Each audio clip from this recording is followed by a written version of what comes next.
ذرا بلند تر صلوات پڑھیں۔ اللہم صلی علی محمد۔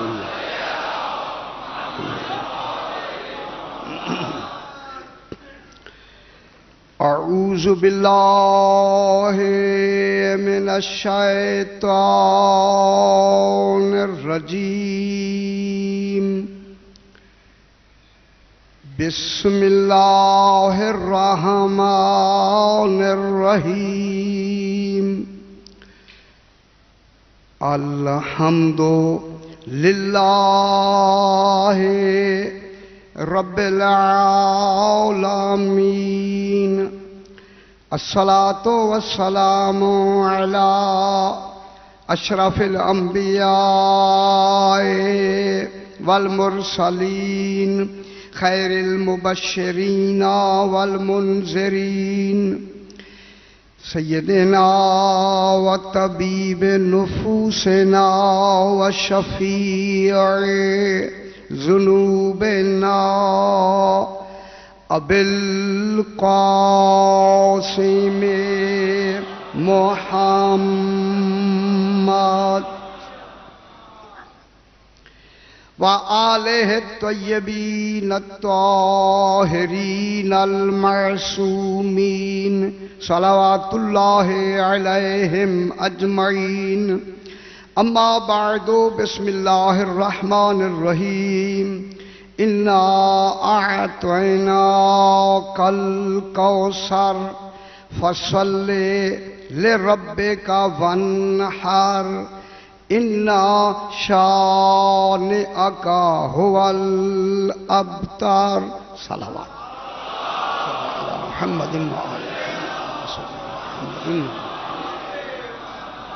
پھر بھی ذرا بلند تر صلوات پڑھیں گے۔ اللہم صلی علی محمد وآل محمد۔ یہ جو مجالس عزا منعقد ہوئی ہیں 5 روزہ، ان کو ایصال ثواب کے لیے جو والدین مرحومین ہیں شاہ جی کے، ان کا اسم مبارک ہے سید طاہر حسین تقوی، سیدہ نفیس بیگم، ان کے روح کو خالق کریم ان کا ثواب اور ان کے باقی اعزاء کو بھی ان کا ثواب عنایت فرمائے، اور ان کے ایصال ثواب کے لیے ایک مرتبہ سورہ فاتحہ تلاوت فرمائے۔ اللہم صلی علی محمد۔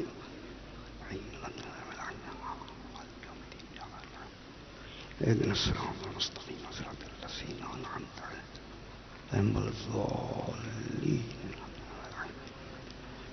عليهم الصالحين بحق محمد محمد صلوات پڑھیں۔ اللہم صلی علی محمد وآل محمد۔ ذرا بلند تر صلوات پڑھ دیجیے۔ اللہم صلی علی محمد وآل محمد۔ میں نے آپ کے سامنے 30واں پارہ سورہ الکوثر کو تلاوت کیا ہے۔ روزانہ اسی سورہ مجیدہ کے بارے میں عرض کرتے چلے آئے ہیں، چونکہ آج آخری مجلس ہے اور اس میں اتنا ہجوم ہے باتوں کا، اب ان میں سے انتخاب کرنا میرے لیے ذرا مشکل بھی ہو رہا ہے، لیکن ان کے ذکر کو مربوط کر کے سنانا بھی ہے، رابطہ بھی قائم رہے اور ان کی گفتگو آپ تک پہنچ جائے۔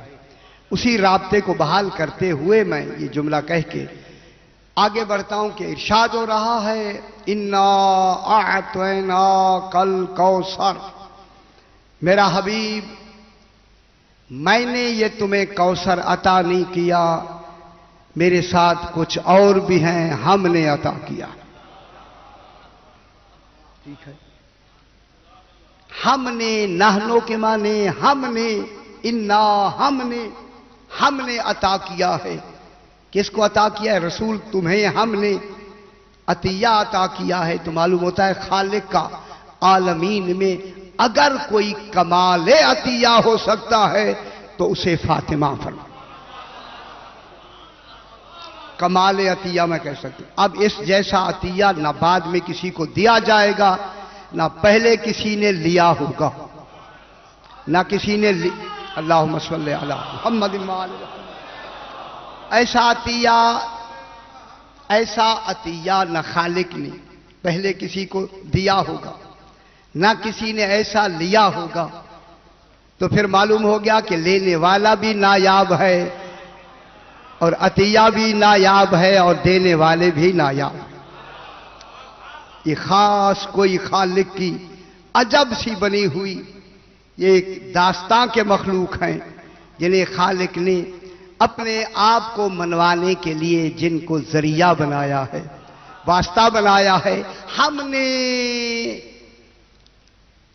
تیری طرف سیدہ کو بطور عطیہ عطا کیا، اس عطیے کے سبب میں یہ سببیہ ہے، فصل لے ربے کا، اسی عطیہ کے سبب میرا حبیب اللہ کی وہ نماز پڑھتے رہو جس صلاۃ حقیقی کا وہ استحقاق رکھتا ہے۔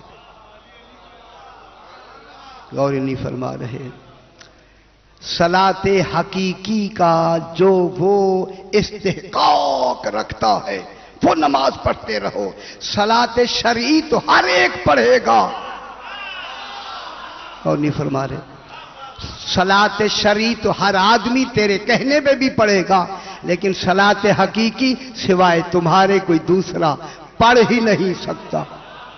یہ صلاۃ حقیقی تم نے پڑھنی ہے، اور اس صلاۃ حقیقی کا سبب کون ہے؟ جسے فاطمہ کہتے ہیں۔ تیری یہ نماز میری فاطمہ کے ذریعے ہوگی، فاطمہ کے لیے ہوگی۔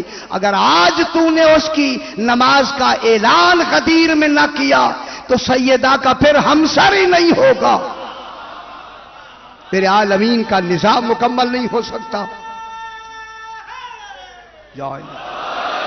اسی لیے یہ نماز حقیقی اب بیان ہوا، ان پر میں نے تفصیل سال کیا، اسے دہرانا مقصود تھا۔ اس کے بعد فرمایا صرف نماز حقیقی کو نہیں پڑھنا بلکہ ونہر، قربانی بھی دینا۔ اب میرا آپ سے سوال ہے، جناب اسماعیل کی جو قربانی ہے یہ مستحب ہے، مستحب تب بنی ہے جب اسماعیل کی قربانی جناب ابراہیم نے دی ہے۔ میں کیا کہہ رہا ہوں؟ یہ قربانی واجب نہیں ہے، قربانی سرکار اسماعیل کے ذبح ہونے کے بعد قربانی دی گئی ہے، یہ تو جناب ابراہیم نے قربانی دی ہے، اور یہ مستحب ہے، واجب نہیں ہے۔ تو پھر صلاۃ حقیقی کے مقابلے میں کوئی ایسی قربانی ہونی چاہیے جو اس سے مربوط بھی ہو، اس کے بغیر وہ مکمل بھی نہ ہو۔ توجہ فرمائیں گے؟ تو پھر یہ ونہر میں کہ نہر کرو، قربانی دو، ابھی بحث کریں گے۔ یہ قربانی دمبے کی قربانی نہیں ہے، غور نہیں فرما رہے، کسی جانور کی قربانی نہیں ہے۔ جس قربانی پر توحید کی بقا ہو، حقا کے بنا لا الہ است حسین، اور نہیں فرما رہے میں کیا کہہ رہا ہوں؟ یہ ہے اللہم صلی علی محمد و آل محمد۔ یہ یہاں کی قربانی نہیں ہے، یہ کن کی قربانی ہے؟ ابھی ایک لفظ میں کہہ کے آگے بڑھتا ہوں۔ جس قربانی کا نام ذبح عظیم ہے، اللہ اکبر، یہ ہماری جو قربانی ہم عید میں کرتے ہیں، یہ قربانی ذبح عظیم نہیں ہے، یہ فقط قربانی ہے۔ جسے خالق عظیم کہے وہ ذبح عظیم قربانی، اور فرما رہے ہیں۔ اسی لیے ونہر کا ترجمہ ابھی بحث کر کے بات کو آگے بڑھائیں گے۔ کل جہاں بات ختم ہوئی اسی بات کو جو اشتباہات ہیں تھوڑے سے اسے الگ کرتے ہوئے آگے بڑھتے ہیں۔ کل میں نے یہی عرض کیا کہ دو رشتے ہوتے ہیں،